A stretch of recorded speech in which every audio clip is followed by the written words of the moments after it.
안녕하세요. 지식 내피셜의 김변입니다. 오늘은 공부법과 관련해서 시험에 나오는 것만 공부하자에 대해서 말씀드리겠습니다. 사실 제가 예전에 사법시험을 공부할 때에도 예를 들어서 상법 같은 과목은 앞쪽에 총칙, 상행위, 회사법, 어음수표는 비교적 시험에 많이 출제가 되는데 뒷부분에 있는 보험과 해상은 시험에 거의 출제가 많이 안 됐습니다. 그래서 수험생들도 이 부분을 잘 알기 때문에 보험과 해상 파트는 별로 공부를 하지 않았었습니다. 마찬가지로 제가 수능 시험을 공부할 때에도 요즘은 어떤지 알 수는 없지만 마지막에 확률 통계라는 파트는 수능 시험에 잘 나오지 않았습니다. 역사 같은 과목도 현대사 부분은 잘 시험에 출제되지 않았던 것처럼요. 그랬을 때 학생들도 대부분 저도 그랬지만 수학에서 미분적분 정도까지만 공부를 하고 확률 통계는 공부를 거의 안 했습니다. 나와도 한 문제 정도 나오는데 확률 통계 앞쪽 부분에서 나오기 때문에 그렇게 문제를 푸는데 어려움은 없었거든요.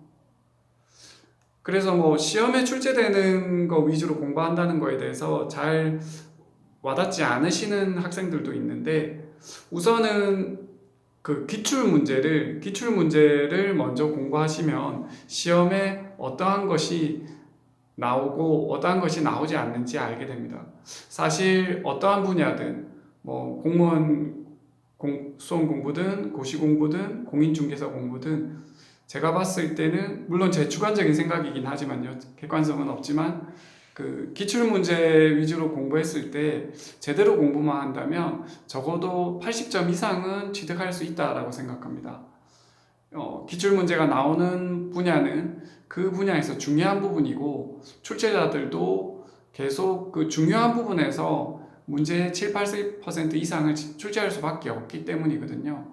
만약에 지역적이고 중요하지 않은 분야에서 문제를 출제했다가는 수험생이나 여론의 반발을 살 우려도 있고 실제로 학생이 공부한 것을 평가한다라는 시험의 취지에도 어긋나기 때문에 기출문제와 중요한 분야에서 출제될 수밖에 없는 것입니다. 그래서 예를 들어서 저희가 학교에서 영어나 일본어 또 다른 언어를 공부할 때도 저 같은 경우에도 지금 일본어를 매일 꾸준하게 조금씩 공부하고 있는데 방송통신대학 교재 같은 경우에도 보면은 일본어 어학 관련된 분야에 있어서는 각 단원마다 보통 한 학기 교재 1과부터 20과 또는 한 10몇 과의 단원이 있는데요. 그 단원의 가장 첫 단원에 보면 새로 나온 표현, 단어와 수거 또는 일본 사회에서 쓰이는 용어 또는 문장 구조, 문법 이런 것들이 나오게 됩니다.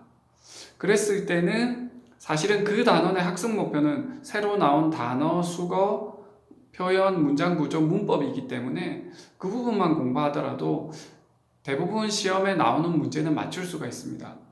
그 외에 그 단원의 학습 목표가 아닌 단어나 수거는 비록 자기가 교과서 본문에 모르는 내용이라고 하더라도 따로 공부하지 않아도 시험에 출제가 되지 않기 때문에 전혀 시험 점수를 받는 데는 그 부분을 공부하지 않더라도 지장이 없게 됩니다.